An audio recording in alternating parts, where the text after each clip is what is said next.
Depois da salvação pela fé, o fruto da graça de Deus se manifesta em amor aos irmãos. Portanto, o fruto da graça da salvação pela fé é amor. Se você diz que foi alcançado pela graça e foi salvo pela fé em Jesus Cristo, então, assim como a árvore frutífera dá fruto, o seu fruto é o amor. Tem muitos frutos. Essa árvore da salvação pela fé dá muitos frutos, mas depois do amor a Deus, que é o primeiríssimo, né? Quando a pessoa é salva, ele recebe capacidade para amar a Deus, obedecer aquele resumo que Jesus fez dos 10 mandamentos, aliás, dos primeiros 5, os primeiros 5 mandamentos dos 10 mandamentos se resumem em um só: amor a Deus. Esse é o primeiríssimo. Na verdade é o amor em si, mas junto com o amor de Deus, o amor uns para com os outros, o amor aos irmãos, né? É claro que não vamos esperar amor de quem não é irmão, né? A Bíblia é clara: amai-vos uns aos outros. E João diz, na sua epístola, ele diz: quem não ama o seu irmão ainda está nas trevas, ou seja, indo a passos largos para o inferno. Porque depois do amor a Deus vem o amor aos irmãos.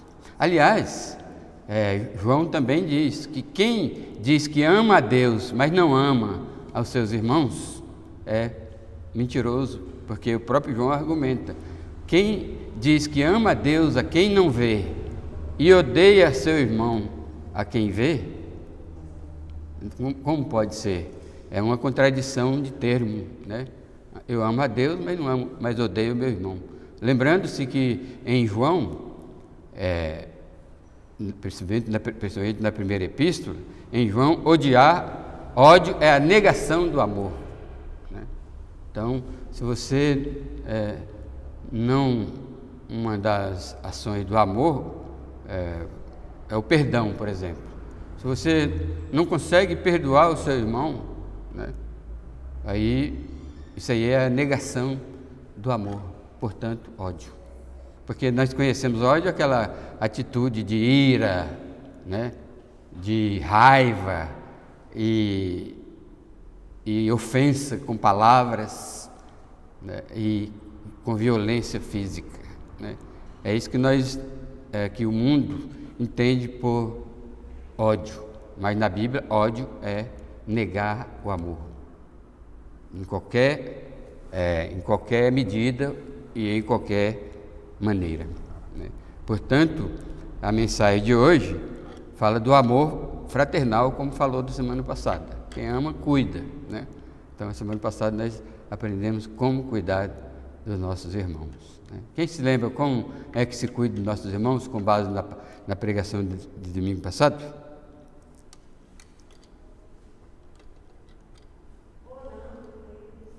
Conforme a pregação de semana passada.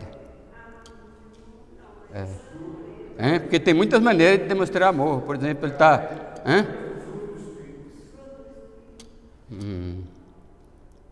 sim. Não foi. Então a pregação... Peraí. Não, vocês estão na pregação da semana retrasada. Estou falando da semana passada. É só olhar para Gálatas 6, né? Vocês não estão com a Bíblia aberta aí, não? Não? Então... só olhar para o capítulo 6, versículo 1, ali está demonstrando como se cuida do irmão. Não é?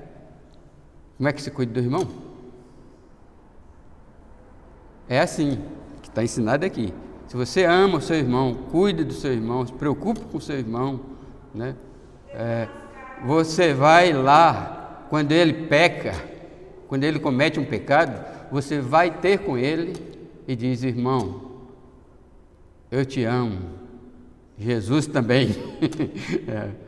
E eu vim aqui para dizer que na sua vida você tem cometido este pecado. Se for um só, né? Aí eu vim aqui por amor a você, por amor a Deus, por amor à igreja, por amor à sua cidade, por amor ao seu estado, por amor ao seu país, por amor ao mundo, porque os nossos pecados afetam o mundo inteiro, sabia? Você pensa que você fez um pecado aí, ninguém viu? Ninguém viu, né? Uma vez um ateu em pecado disse: eu não creio que Deus existe. Aqueles que não creem que Deus existe, você sabe que é para esconder os pecados, porque se ele crê que Deus existe, logo ele vai ter que confrontar com aquele Deus que ele crê que existe, né? Então, para lavar e celebrar, né, e para tirar o peso da consciência, ele diz: não, Deus não existe. E um desses entrou numa selva muito densa e tornou a afirmar. Ele afirmava o tempo todo, porque o ateu ele tem peso de consciência, então ele afirma o tempo todo: Deus não existe, Deus não existe, né? Aí eu tinha um colega de serviço uma vez que disse: Juvenal, eu sou ateu, graças a Deus. Aí, Deus não existe, ele entrou nessa selva, Deus não existe, né? Se ele me existisse, ele me envia aqui nesse lugar fechado aqui. Quando ele acabou de dizer, um passarinho disse: bem te vi, bem te vi. Ele levou um susto, né? Ele levou um susto, quer dizer que ninguém me vê aqui, mas o passarinho viu. Bem te vi. Aí, é assim, então,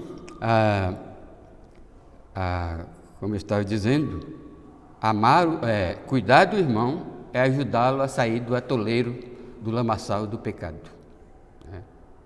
E a gente aprendeu bem isso, e eu deixei muito claro que quando você vê um irmão pecando, não lance mão do expediente da fofoca, não vai correndo contar para o pastor, né?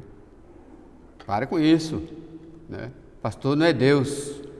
Conte primeiro para Deus. Contar para Deus não é fofoca, não. Deus, irmão, fulano está fazendo isso aqui, é errado, e conforme o meu conhecimento bíblico, isso aqui está em pecado, né? Senhor, eu temo que esse pecado dele se espalhe, porque o pecado é como uma fagulha de fogo, no meio de um lugar cheio de combustível, né? Jogou aquela faísca, ele expande, né? Por isso que o pecado afeta o mundo inteiro. Aí a pessoa em oração, aí ele diz: Deus, mas eu quero obedecer ao Senhor, eu quero ir lá, me ajuda, me dê sabedoria e amor, acima de tudo, amor, né? Porque senão você vai chegar lá dando bronca no irmão, você não é pai dele, né? Você não é patrão dele, você não é Deus, né? Deixa que Deus dê as broncas que tem que dar, né? Chegue com carinho, com amor, com jeito, e diz: olha, irmão, você precisa abandonar esse pecado, né, para o seu bem, da sua família, da igreja, do estado, do município, do país, do mundo, né? E para Deus derramar bênçãos sobre você. Então eu vim aqui pedir para você se arrepender e abandonar o pecado. Se aquela pessoa é crente mesmo, ela vai dizer: ô irmão, você foi um anjo de Deus, eu estava iludido, eu já pensei na possibilidade de eu estar em pecado mesmo, né? E as coisas não vêm dando certo mesmo, né? Eu perdi o ânimo de ir na igreja, perdi o ânimo de orar, perdi o ânimo de ler a Bíblia, perdi a comunhão com Deus, e agora que você veio aqui, você veio como um anjo de Deus, obrigado, eu me arrependo e vou mudar, e vou abandonar esse pecado. Aí o irmão que tem cuidado do outro, não simplesmente sai de lá pulando de alegria: oh, deu certo, Deus, obrigado, deu certo, o irmão se arrependeu. Não, diz para o irmão, eu vinha orando por você antes e vou continuar orando por você agora, depois, porque eu sei que não é fácil. Pecado é como um pantanal, quem cai num pântano não sai sozinho, então eu estou disposto a lhe ajudar. Posso continuar fazendo algumas visitas para a gente orar juntos? E quem sabe durante a oração Deus surge uma dúvida e quem sabe Deus me usa para esclarecer essa dúvida e lhe ajudar a sair desse atoleiro. Ou aquele irmão satisfeito vai dizer: pois não, irmão, você vem. Aí aquele irmão, ele é um servo de Deus na igreja, raro, eu não conheço aqui, eu pastoreei 4 igrejas, não conheço um crente que faz isso. Isso aqui eu estou sonhando, sonhando na maionese, né? Deslizando, oh Deus, não conheço, sou pastor há 43 anos, não conheço, mas nunca é tarde para ser feliz, né? E uma hora dessa você me faz feliz, amém? Faz feliz eu? Não, Deus, né? Aí, aquele irmão vai fazer umas 2 ou 3 visitas, porque sendo que ele reconhece a necessidade de recuperar o irmão, ele tem outros. Então eu falo: irmão, eu só posso ir 3 vezes, né? Mas eu estou atento. Se precisar de mim, pode contar, né? Não importa a hora da noite, do dia. Quem quer servir a Deus não faz corpo mole não, meus irmãos, né? Seja qual for, né? Aí quando ele faz isso, aí o que ele está fazendo, sabe o que ele está fazendo? Está escrito em Tiago aqui, ó. Tiago, também está escrito em Tiago, capítulo 5, veja o que Tiago diz, no último versículo: meus irmãos, se alguém, 5:19, meus irmãos, se alguém entre vós se desviar, entre vós quer dizer, entre os crentes, os seus irmãos da igreja, se alguém entre vós se desviar da verdade, e se alguém o converter, sabei que aquele que converte o pecador do seu caminho errado, salvará da morte a alma dele e cobrirá multidão de pecados, né? Então é um dever, não é uma opção. Então foi isso que nós aprendemos a semana passada. Agora existe uma outra hipótese triste, né? Ô irmão, eu vim aqui lhe ajudar, não quero ajuda, você não tem nada a ver com minha vida não lhe interessa, vai embora. Tem pessoas que tá dentro da igreja em pecado, mas se alguém for avisá-lo que ele está prejudicando a igreja, a família e ele próprio, ele orgulhosamente, né, irmã Cristiana, não é isso? Pecador que não quer mudar, não agradece quem lhe ajuda a ver o erro, não, né? Fica orgulhoso e empina o nariz, né? Endurece a cerviz. A Bíblia fala de pessoas de dura cerviz. Cerviz é esse nervo do pescoço aqui, ó, né? Então aí, meus irmãos, ele não quer ajuda, vai ficar por isso mesmo, né?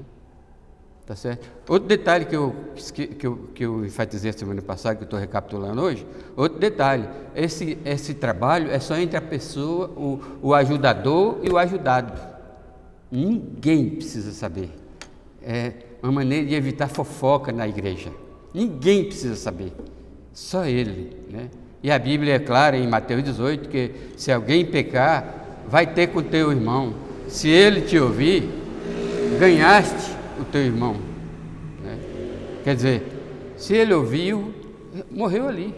Você vai ajudar 3 semanas ou mais, o tanto que for preciso, né? Se não tiver outro para ajudar, ele tem mais tempo, né? Então, mas ninguém ficou sabendo, né? Quando eu cheguei aqui para pastorear a igreja em 91, né? A mentalidade da igreja era que tudo que eles viam um irmão aprontar na rua, tinha que correr, falar para o pastor: dei uma bronca no irmão que fez isso, né? E depois fiz uma pregação: se você vê um irmão pecando e vier me falar, pode segurar as pontas que agora eu vou lhe responsabilizar. Eu vou lhe responsabilizar e vou cobrar. Você foi lá, irmão? Né?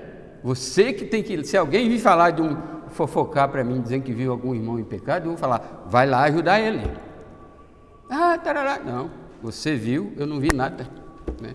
Porque muitos líderes religiosos vai tratar assunto na base de fofoca. Não pode. Eu não vi, né?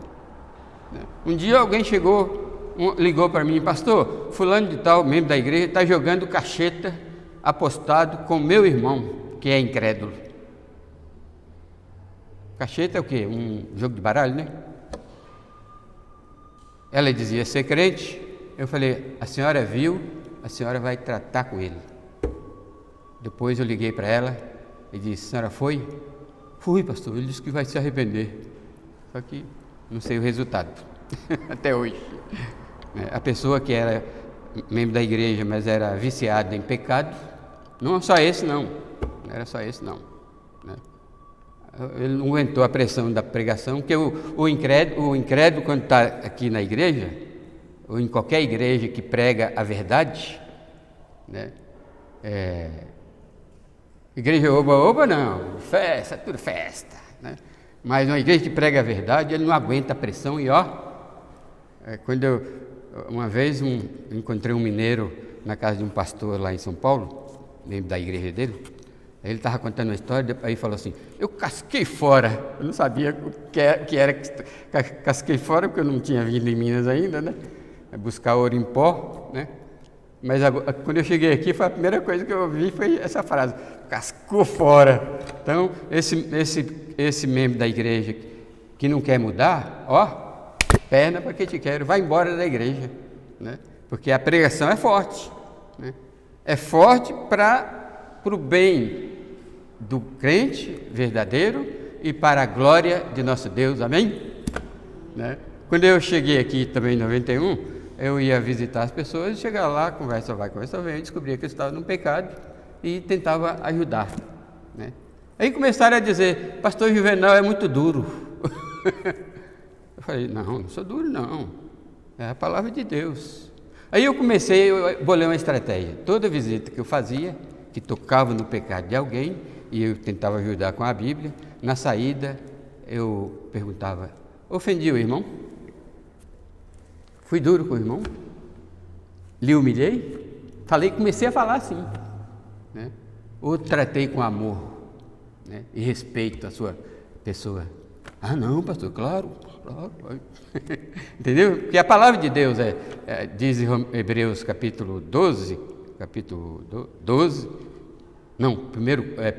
Hebreus capítulo 4, versículo 12, que a palavra de Deus é viva e eficaz, e ela é mais penetrante do que uma espada de 2 gumes. Você sabe o que é uma espada de 2 gumes? É uma espada enorme, de 2 metros, de quase 2 metros de comprimento, e tem corte dos 2 lados, por isso que é de 2 gumes, 2 cortes dos 2 lados, e é afiado e corta para valer. A Bíblia é assim, né? Aí Deus mais transforma, amém? Deus primeiro mata para depois ressuscitar. Deus primeiro faz a ferida, aí passa o óleo e cura. A gente tem que acostumar com Deus desse jeito. Portanto, meus irmãos, depois da salvação pela fé, hoje o assunto é semelhante, né? Mas com outro tema. Depois da salvação pela fé, ou seja, depois que você é salvo, você tem que frutificar. E um dos primeiros frutos é o amor. O amor a Deus, que não trata nessa passagem, e o amor aos irmãos. Amém? Aí vamos para frente. E a mensagem, a proposição, a tese de hoje baseada nesse texto, um dos frutos da salvação unicamente pela fé, como fruto da graça de Deus. Então, esquece esses apóstolos, né? E vamos ficar somente com a frase: um dos frutos da salvação é o amor. Você já foi salvo pela graça? Então frutifique, tá certo? É isso aí. Para você não ficar no ar, eu não gosto de pronunciar nenhuma palavra que você não entenda. Apóstolos é uma explicação de uma palavra ou frase, né? João, vírgula, aquele que mora ali na esquina. Essa frase, aquele que mora na esquina, é o apóstolo, né? Aí a gente eu estou ensinando até para vocês saberem ler, porque na Bíblia está cheio de apóstolos. Às vezes o apóstolo é longo, Quando você chega na frase principal, aí você já não sabe ler, né? Não esquece. Então, se você quiser, aposto que a gente pode pular. Quando você estiver lendo, né? Você lê rapidamente toda a frase, depois volta e pode pular o apóstolo, como eu pulei aqui, ó. Um dos frutos da salvação unicamente pela fé, como fruto da graça de Deus, é o amor. Você já foi salvo pela graça? Então frutifique. Então, tirando o apóstolo, vamos dizer assim, um dos frutos da salvação é o amor. Você já foi salvo? Então, frutifique. Amém? Leva isso no seu coração, que quem é salvo verdadeiramente dá fruto, né? Quem não consegue produzir esse fruto não é crente, certo? Por isso você pode checar se eu estou falando a verdade lendo a epístola do apóstolo João, a primeira epístola, tá bom? Então, o primeiro ponto que defende essa proposição, essa mensagem, essa tese, é: como eu posso frutificar, demonstrar o fruto da minha fé? Por que eu estou dizendo isso? Porque a epístola aos Gálatas, do começo ao fim, fala da salvação unicamente pela fé como fruto da graça de Deus. Essa é a tese do apóstolo Paulo em defesa dos crentes da Galácia, que estava sendo infectado pela salvação por obras, né? Chegou, só recordando um pouco lá, a primeira pregação de Gálatas, chegou uns judeus lá, dizendo para a igreja de Gálatas que tudo bem que vocês são cristãos agora, mas vocês têm que obedecer à lei de Moisés. Aí Paulo escreve para dizer: nada, nós não estamos mais sujeitos à lei de Moisés, fomos libertos, né? A salvação não é por obedecer à lei, não é por obras, é unicamente pela fé em Cristo, como produto da graça, do poder da graça de Deus em nós, né? Aí ele discute isso a epístola toda, né? Então, como é que você faz para frutificar? Primeira coisa é demonstrando o seu amor aos que são chamados para ensinar a palavra de Deus, compartilhando com eles as coisas boas que você também recebeu de Deus. Eu sei que essa mensagem está aqui, ó. O versículo é: mas aquele que está sendo instruído pela palavra, faça participante de todas as coisas boas aquele que o instruiu, né? Eu sou suspeito para pregar esse ponto aqui, né? Mas eu vou pregar, está na Bíblia, né? Está na Bíblia. Mas eu vou perguntar: você comeu hoje uma pururuca como almoço na sua casa? Sabe o que é pururuca? É um porquinho, um leitãozinho desse tamanhozinho assim, assado. Né? É brincadeira, viu, irmão? O que eu estou fazendo aqui. Mas só para ilustrar. Você lembrou do seu pastor? De mandar uma marmita para ele? Está entendendo a coisa como que é? Né? É assim, né?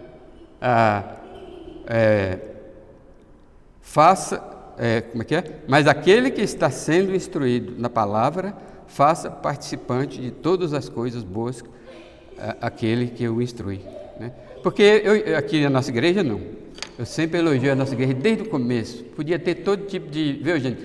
Podia ter tipo de lagarto e jacaré aqui dentro dessa igreja, mas nunca se rebelaram. Nunca não. Quase errei agora. Essa palavra nunca é perigoso, viu, mulheres? Viu, mulheres? Você nunca lembra do meu aniversário. Você sempre faz isso, né? As queixas das mulheres. Não use essas palavras com seu marido, né? Um dia na vida ele lembrou do seu aniversário, então se ele lembrou uma vez, você não pode usar a palavra nunca. Mas as mulheres usam muito, né? Aí eu ia quase errando, mas o Eugênio olhou feio para mim ali. Eugênio, ele é bonito, mas olhou feio para mim, né? Mas olha,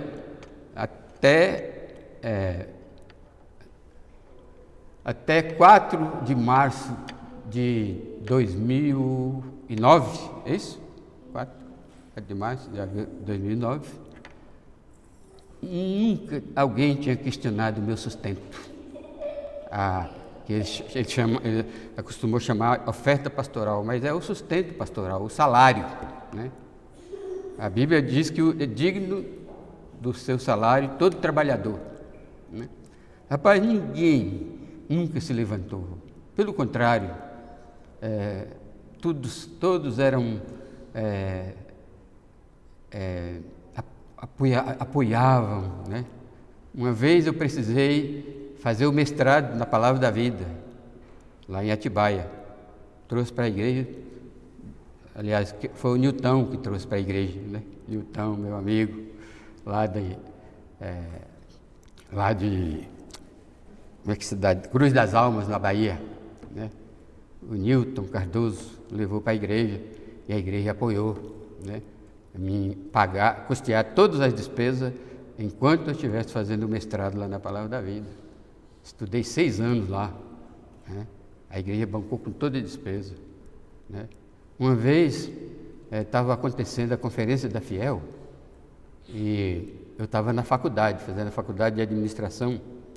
Aí faltava uma semana para a conferência.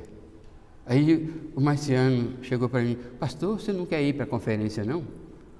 Marciano, eu falei, mas ninguém falou nada, ninguém teve dizendo. Não, vou levar, domingo eu vou levar, vamos convocar uma assembleia extraordinária domingo? Aí eu proponho. Marciano, chamava Marciano o homem, né? Me apoiava, que era uma beleza, o Marciano, era uma bênção, né? Aí no domingo a igreja apoiou me mandar para a conferência da Fiel. Aí eu fui, a igreja pagou todas as despesas da conferência. Aí, é história, mais história de bênção que essa igreja tinha obedecendo esse versículo aqui, né? Então, porque isso é demonstração de amor da igreja, já que o pastor é um professor da Bíblia, que não mede sacrifício para lhe ensinar. Irmãos, um pastor sério, ele ensina, levanta até de madrugada, se for preciso, né? Para ir ensinar, né? Graças a Deus eu tenho um currículo assim. Várias vezes eu fui 1h da manhã. Pastor, minha mãe está endemoniada, dá para você vir aqui? Endemoniada não. Minha mãe está com problema, já esfaqueou o sofá tudo, e a gente não está conseguindo acalmar ela, dá para você vir aqui? Vestir a roupa, chega lá, a mulher está desmaiada lá. Os endemoniados, eu não sei explicar, mas toda vez que alguém está endemoniado e me chama, eu não sei se acontece isso com todos os pastores, mas quando me chama, quando eu chego lá, o demônio está calmo, ou a pessoa está calma. Cheguei lá, a pessoa não estava mais saqueando nada, estava lá deitado no sofá e... Outra vez um endemoniado foi no médico, a família levou ele no médico. Cheguei lá, ele não queria deixar o médico examinar. Pastor, fulano de tal não está deixando o médico examinar, dá para o senhor vir aqui?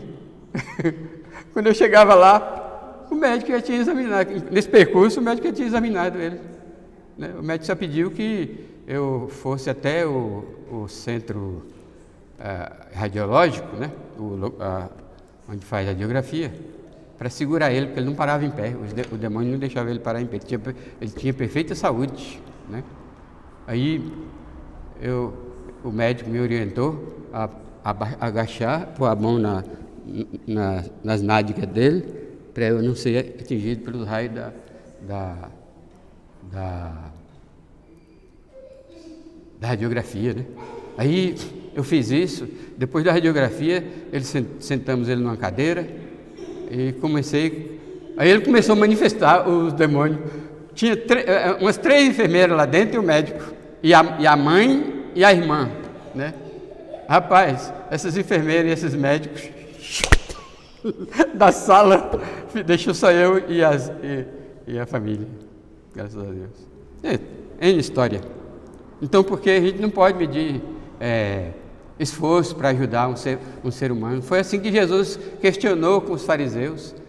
Os fariseus condenou Jesus porque curou um doente no dia de sábado. Aí Jesus disse: se uma ovelha de vocês caírem no buraco, vocês não vão salvar aquela ovelha que caiu na cisterna? Né? Na verdade, por ganância, para não perder a ovelha, eles iam. Ele disse: quanto mais um descendente, um filho de Abraão, que precisa de ser curado. Né? Então, Jesus não media esforço para fazer a obra de Deus. E assim, os seus servos, que eu gosto de chamar de subpastores, ajudantes de pastores, de pastor, porque o pastor mesmo é Jesus Cristo, a gente só é ajudante, né? E muitas vezes a gente ajuda até mal, né? Não ajuda bem, né? Mas a ideia de pastor é ajudante de Cristo, né? Então aí, fruto de quem é salvo pela graça é amar aqueles que ensinam a palavra de Deus para ele, né? Mas aquele que está sendo instruído na palavra, faça participante de todas as coisas boas. Por isso que eu citei a pururuca, mas isso aconteceu comigo mesmo. Lá em São Paulo, um dia eu chego na igreja, né? Eu era pastor auxiliar nessa época, auxiliar mesmo. Eu auxiliava o pastor Geber, né? Era eu e o pastor Rufino que éramos auxiliar, né? O pastor Rufino era ministro de Educação Cristã e eu ministro de Evangelismo. Então, o irmão Algemiro chegou lá na igreja e me: pastor, eu assei uma pururuca, um porquinho, lembrei do senhor. Falei: que isso, Algemiro? Assou um porquinho e lembrou de mim? Eu tenho alguma semelhança? Não, pastor, não. É que eu estou convidando o senhor para ir lá para casa hoje comer pururuca. Então, não estou pensando nesses termos, mas, no mínimo, aqueles que são ensinados a palavra, né?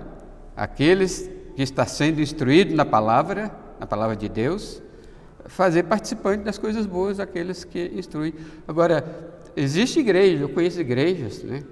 Eles usam os diáconos, essas igrejas usam os diáconos, né? Tem 5, 6 diáconos, né? Para fazer o quê?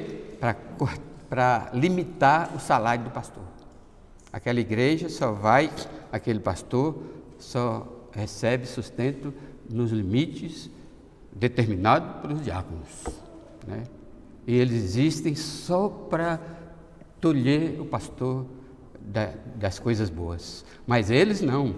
Eles são ricos, a maioria são ricos, ganham bem, comem caviar todo dia. Eu não sei nem o que é caviar. Falei para a Sônia, me explica o que é caviar. E ela me explicou. Eu não sabia, agora eu já sei. Aí, come do bom e do melhor, mas o pastor não, né? Mora na melhor casa, mas o pastor não, tem que morar num barraco, entendeu? Até eu falei que sou suspeito em pregar esse primeiro ponto, né? Mas eu falo com ousadia, com intrepidez, porque é a Bíblia que está falando. E além disso, essa igreja nunca me negou nada, certo?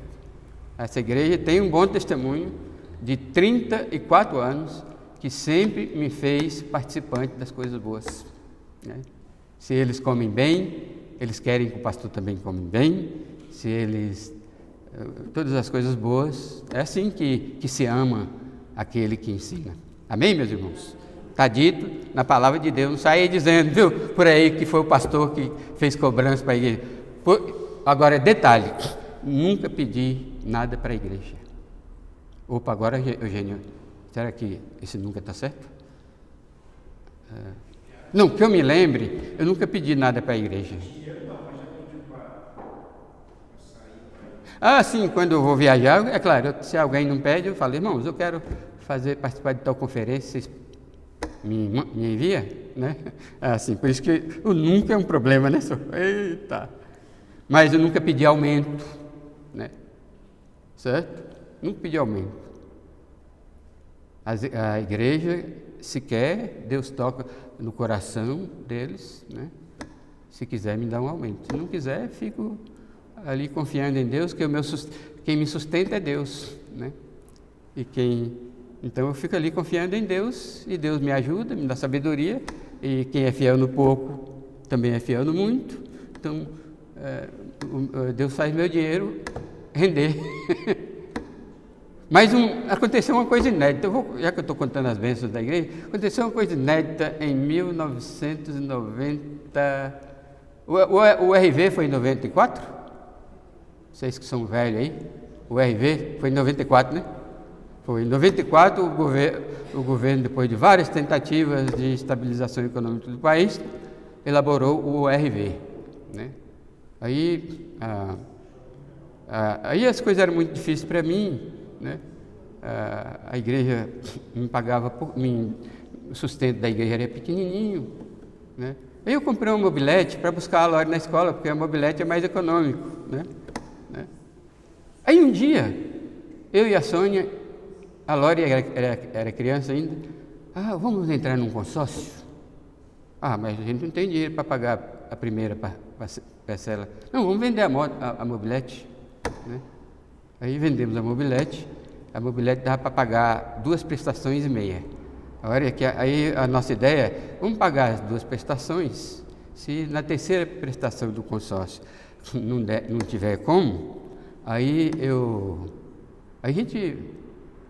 eles devolvem o dinheiro.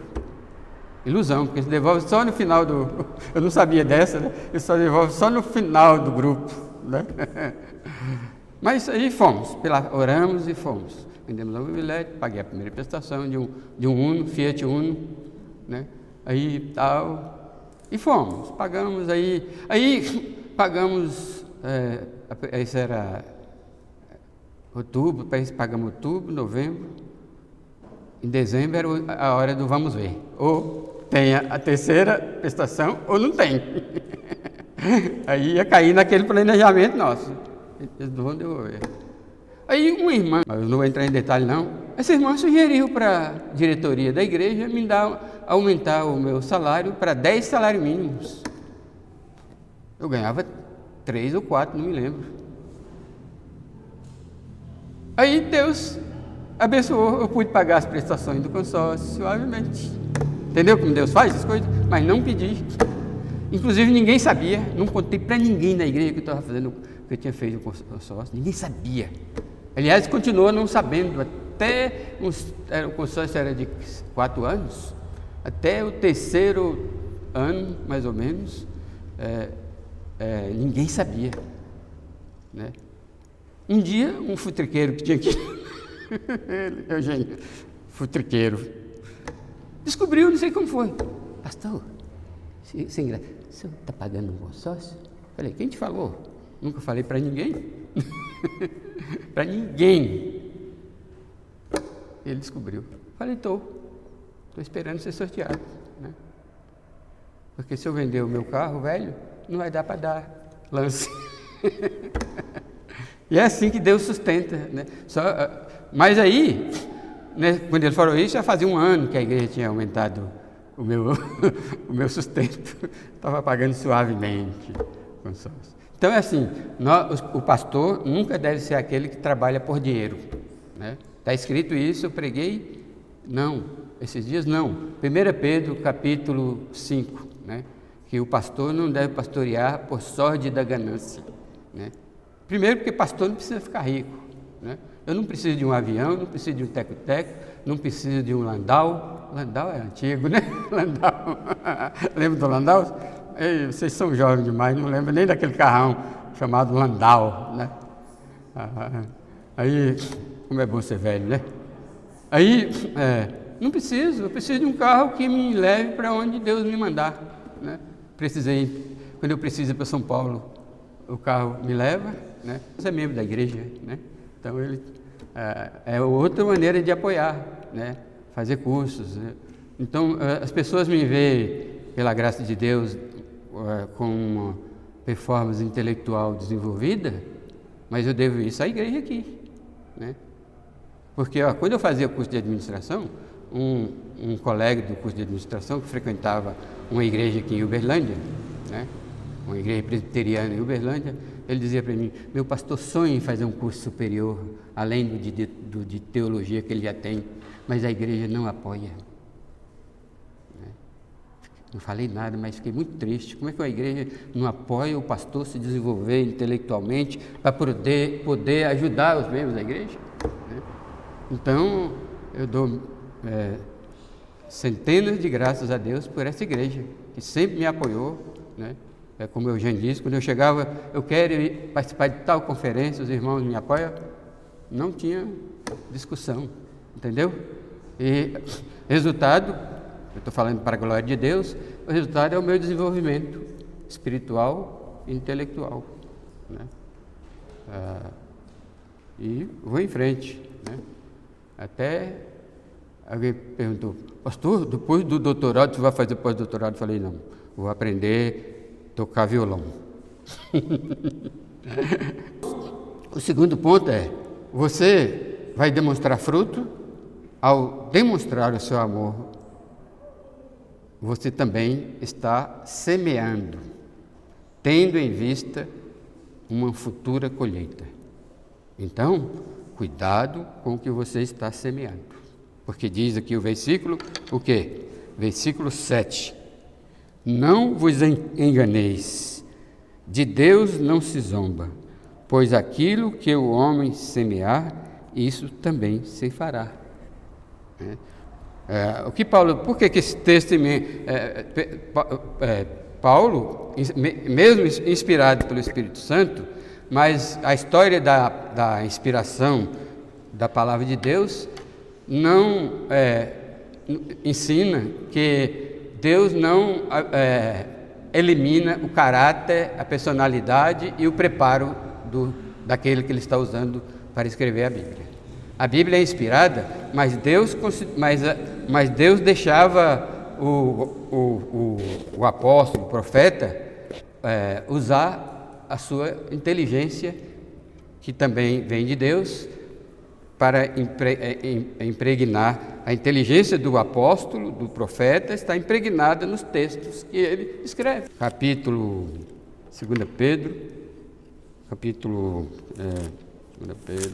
Pedro, aqui ó.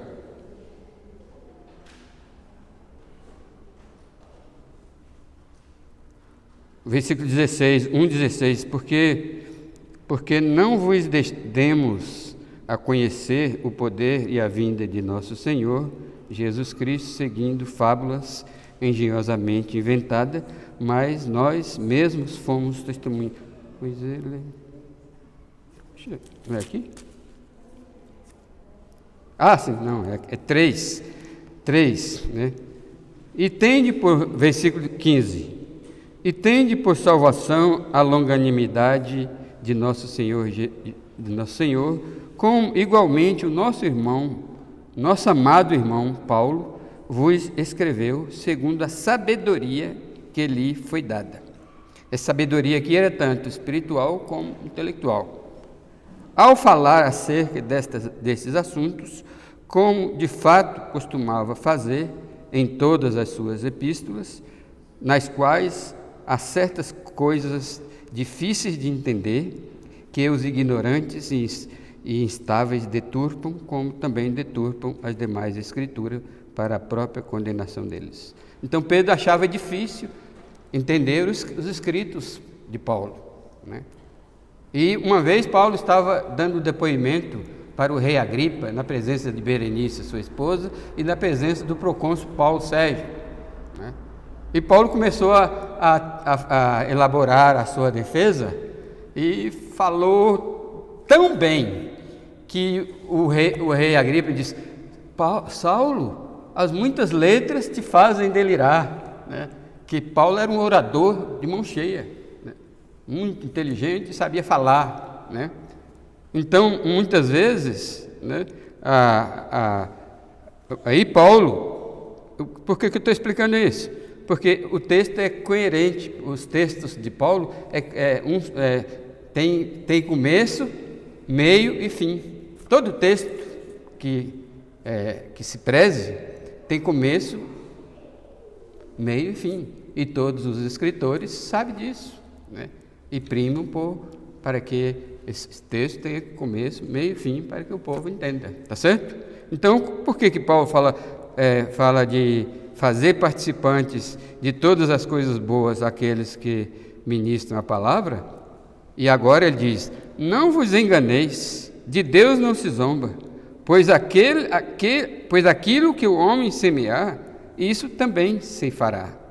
É claro que esse aqui é um princípio geral de plantio e colheita, mas é claro que também tem uma pequena parcela de referência ao versículo 6. O versículo 7 está ligado ao versículo 7. Porque, meus irmãos, ficando aqui no texto, aquela igreja que não cuida bem do seu pastor, daquele que ensina a palavra de Deus, se a igreja tivesse 30 pastores, seria a mesma coisa. Eu conheço igreja que tem 30 pastores, 31 na verdade. Há uns 40 anos, a igreja do pastor MacArthur tinha 31 pastores. Ele e mais 30. Né? Todos pastores. A igreja, com certeza, não era mesquinha com esses pastores. Então, cuidar daqueles que ensinam a palavra é também uma maneira de semear. Mas aqui também se refere a um princípio geral. Aquilo que você planta no decorrer da sua vida, um dia você vai ter que colher. Né? E muita gente na igreja colhe pesadamente, né? Porque não dá para plantar abacaxi e colher uva, de jeito nenhum. Agora, o detalhe é que esse princípio da semeadura e da colheita não é só para os crentes. Os incrédulos também colhem, né? Por isso que é importante você procurar se firmar na igreja por amor à palavra de Deus. Olhar para a palavra de Deus e não olhar para qualquer outras vantagens que possa ter. Né? Não existe vantagem no reino de Deus. Existe só bênção, que é a palavra de Deus. A única bênção que a gente valoriza é a Bíblia. Mais nada. Posso ficar pobre, né? Posso morrer de fome, posso cair do telhado. Aconteça o que acontecer comigo, o importante é que eu tenho Jesus. Amém? Que eu tenho a palavra de Deus. E eu tenho uma igreja que Ele me deu, onde a palavra de Deus é minuciosamente e fielmente explicada. Amém, meus irmãos? Então, aí você vê o que você colhe. Porque ao demonstrar amor, você está plantando para colher. Tá certo? Se você plantou ingratidão, falta de amor, mesquinhez com seu irmão, não precisa ser só com o pastor, não. O tratamento é igual para todos os irmãos. Se o irmão precisa de você, você está vendo que está precisando, né? E você precisa ajudá-lo, principalmente na área espiritual, né? Não tanto na área material, mas na área espiritual. Se o irmão está sofrendo com o pecado, você simplesmente se vira, né? Não, você tem que ajudar, né? Então, plantar amor na igreja é plantar uma boa semente para colher. Então, plante amor, né? Então, não vos enganeis, isso aí é o princípio geral para qualquer plantio. Aí ele explica mais detalhadamente no versículo 8, né? E diz: porque o que semeia para a sua própria carne, da carne colherá corrupção. Então, tem muita gente que é egoísta e vive para o seu ego. Tudo é para mim, tudo para mim, tudo para mim, né? E até a igreja hoje em dia é buscada conforme as promessas da igreja, né? Se a igreja promete bênçãos, é lá que eu estou. As igrejas estão cheias que prometem bênçãos, né? Aí é a minha ojeriza, né? É a minha tristeza. As pessoas amam mais a bênção do que o dono da bênção. Está errado alguma coisa, né? Eu tenho que amar o dono da bênção, né? Então, aí as pessoas plantam na carne. Também a carne aqui, não é, essa palavra carne aqui, não é exatamente a carne biológica, né? É a natureza pecaminosa. Quando vocês lerem a Bíblia e encontrar a palavra carne, analise se está falando da parte biológica do homem ou da parte pecaminosa do homem. Nesse caso aqui, é os dois, né? E a maioria dos casos é os dois, porque você está semeando, você está pensando só no seu corpo, na sua felicidade, no seu bem-estar, na sua alegria, né? Não pense que aquilo que você está fazendo vai ofender Deus. Não pense que aquele que você está fazendo vai lhe matar futuramente. Por exemplo, beber bebida alcoólica, né? As pessoas bebem, estou falando dos incrédulos, o crente não bebe bebida alcoólica. Mas bebida alcoólica é uma semeadura horrível.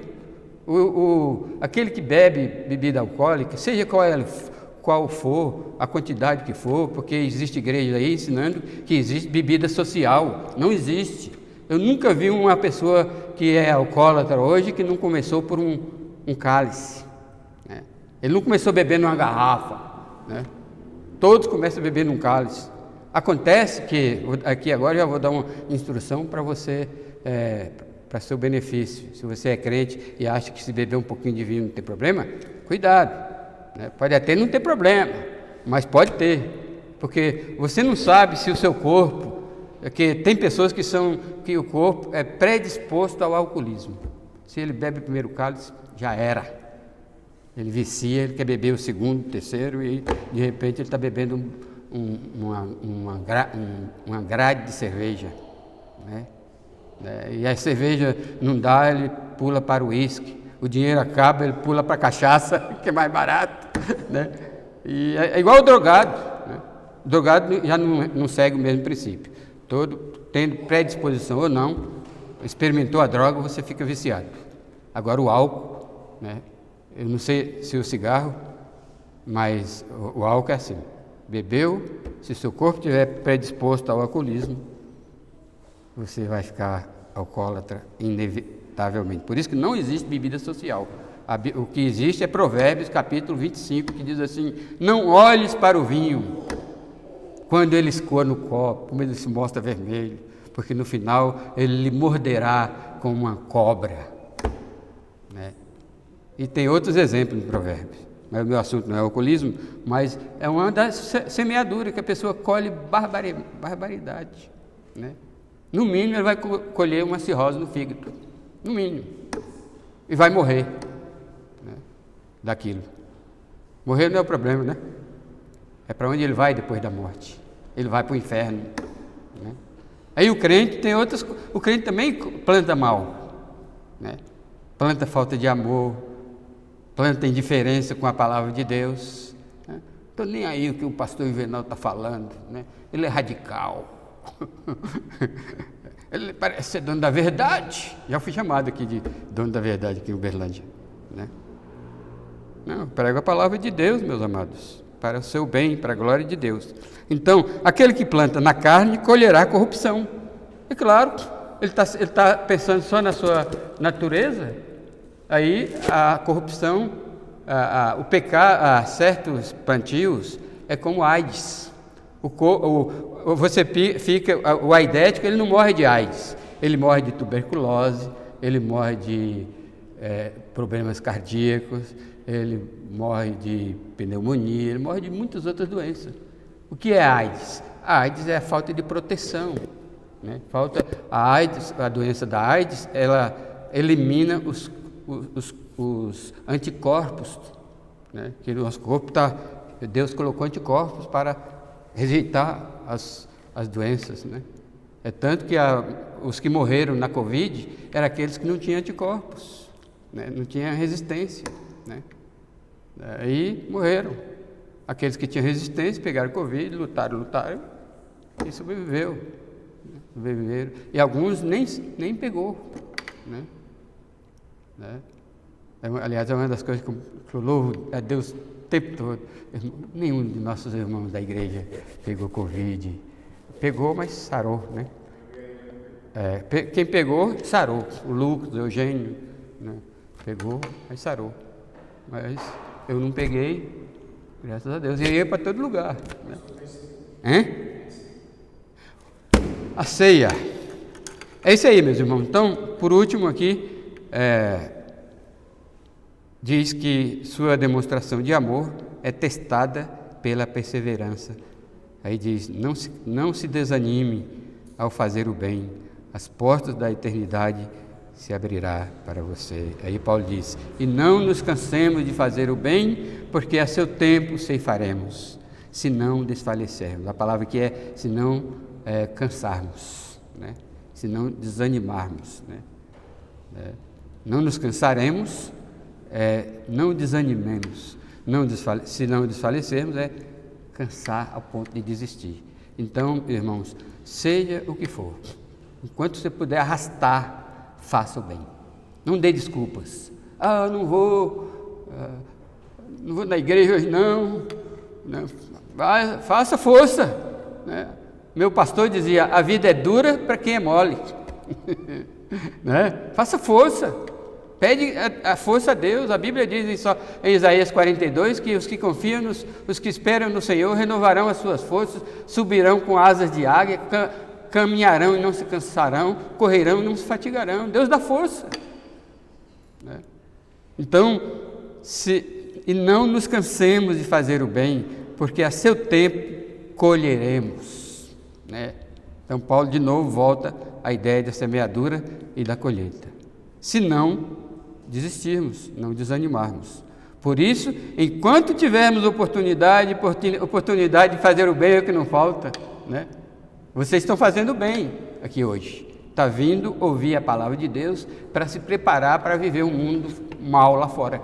Porque quando o crente vem na igreja ouvir a pregação, é para se revestir da palavra de Deus, revestir do Espírito Santo, revestir-se de Jesus, revestir do próprio Deus, para amanhã, segunda-feira, né? Se você trabalha em montadora de automóvel, não fazer um carro mal feito. Tinha um irmão aqui que dizia: pastor, não compre carro fabricado na segunda-feira, montado na segunda-feira. Por quê? Porque a pessoa chega de ressaca. Você já viu como os incrédulos reclamam da segunda-feira? Domingo à noite é o pior momento para os incrédulos, né? Ele não vem para a igreja receber essa injeção de ânimo que vocês estão recebendo aqui, né? Segunda-feira ele chega lá no outro dia, ele trabalha na montagem de automóvel, aí faz aquilo mal feito, aí o cliente compra. Aí, já viu gente que comprou o carro no outro dia já deu defeito, né? Já ouviu falar do recall? O recall? Então, por que existe recall? Talvez seja por isso. Pode não ser, mas controle de qualidade não é perfeito. Não é perfeito. Não, segunda-feira mesmo, estou afirmando. Segunda-feira as pessoas vão trabalhar carregadas de preguiça, os beberam muito na semana. E eu não posso dizer que tem 100% de verdade, mas que tem alguma coisa dos carros quebrar no outro dia. Você tira da concessionária, quebra no outro dia, né? Recall. A concessionária fica chamando, a fábrica fica chamando você para ir, porque saiu mal feito, descobriram depois, né? Na igreja, espiritualmente também, aquilo que se faz com má vontade, né? Faz mal feito, irmãos. Por isso que a única motivação para fazer as coisas de Deus, inclusive vir à igreja, é amor. Se você não vem para a igreja por amor, vem por outros motivos, errado. Não frui nada, você não vai colher bênção nenhuma, não vai receber galardão, né? Mas se você se esforça porque você ama, não quero perder essa pregação hoje por nada, né? Não quero perder a comunhão com os irmãos, né? Por nada, né? Isso sim, eu não quero perder de adorar, principalmente, não quero perder de adorar o meu Deus por nada. Então você vem à igreja, você ora, você lê a Bíblia, você faz as coisas de Deus, né? Com amor, né? Por isso, enquanto tivermos oportunidade, façamos o bem a todos, mas principalmente os da família da fé. Isso aqui, se o bem for, todo bem que você fizer, antes de se estender para os incrédulos, os incrédulos também necessitam do nosso amor, necessita muito. Veja se ninguém na igreja está precisando, né?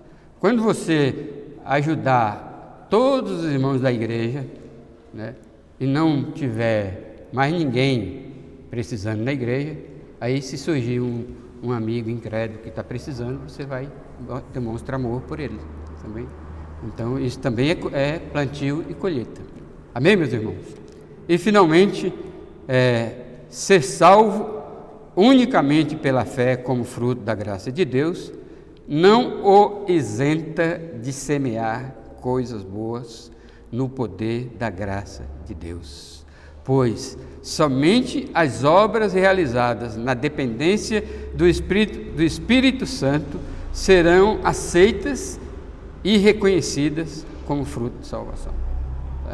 Então, muitos trabalham na igreja, mas tem que ver se aquele trabalho que você faz na igreja, você está fazendo motivado pelo amor. Muitos evangelizam, precisa ver se esse trabalho que você faz de evangelismo é por amor. Muitos contribuem financeiramente para a igreja, veja se essa contribuição não é forçosa, né, por obrigação. Eu aqui tinha pastor, você teve membro de todo tipo, tinha um que era fiel no dízimo, só que era para se aparecer, para mostrar para todo mundo que ele era fiel, né? Esse tipo de gente, esse tipo de participação na igreja não agrada a Deus. Pode até ajudar a igreja, porque supriu, fechou o orçamento da igreja, mas no céu ele não tem nada, porque o princípio é ajuntai para vós outros tesouro no céu. Quando nós estamos servindo uns aos outros na igreja, nós estamos plantando para colher no céu, porque muitas das colheitas não é aqui, é lá. Entende? Então se preparem para colher. Amém? Mostre amor para quem, mesmo para quem não merece amor, como esse rapaz que você está vendo aqui, que não merece amor de ninguém, ame-o. Ame essa cara feia, bonita, aqui na frente. Ame uns aos outros. Ah, mas o irmão fulano é chato. Ele é chato, pois é do chato que é o chato que mais precisa de amor. Ame aquele chato. Viu? Né, irmã?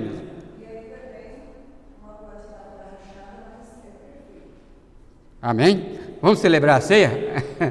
A voz de taquara rachada, lembrou bem. Então, muito obrigado por você ter ouvido essa voz de taquara rachada. Hoje eu estou meio taquara.